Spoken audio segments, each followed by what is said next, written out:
Hey YouTube, B3 is back in the sack with another movie reaction review rant thing. Whew. But, yeah, so today we're gonna continue some Star Trek action. Star Trek and the Voyage Home, which is Star Trek 4.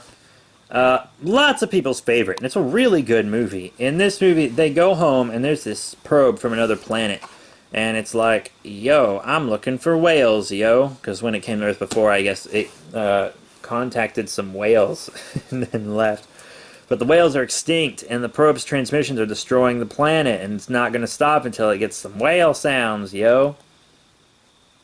But it's frying computers and stuff, so they can't send a digital sound.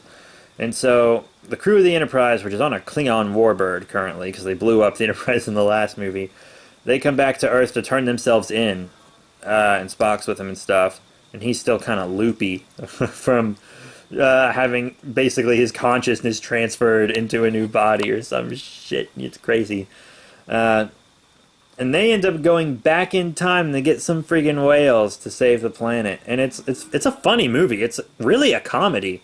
It's like a sci-fi comedy, pretty much, because they got to get these whales. Kirk falls in love, and they bring a girl from the past back to the future. Got lots of little gags and stuff. An environmental message. It's a good environmental message, and I wouldn't say it really rubs it in your face too much. Like, it's very prominent, but I wouldn't say it's like rubbing it in your face. It's very prominent, though, yeah.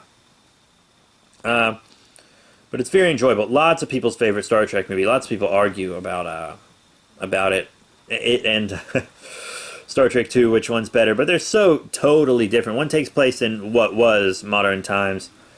Well, what was the present, I guess I should say. That'd be more correct. What was the present? And Wrath of Khan takes place in like the middle of space in the future. They're totally different. There's not even like there's I guess an antagonist, but there's not really a villain in Star Trek 4. There's a villain in Star Trek 2. They're just so different. I don't think you can really compare them like that. I think it's a preference thing. Really, all which movies are better than other movies is a preference thing. It's just which preference is more prominent in a group of people, I guess, is how you decide whether a movie's good or not.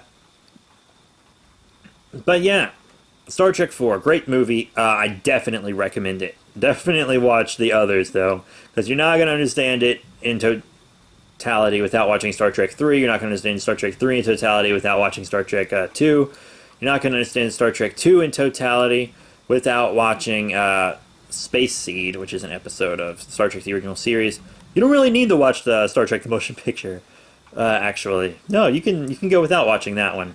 I'd still say just do it for the experience, though, even though it's really boring. But, yeah, that's it. Thank you all very much, and I'll be back with another movie reaction review soon!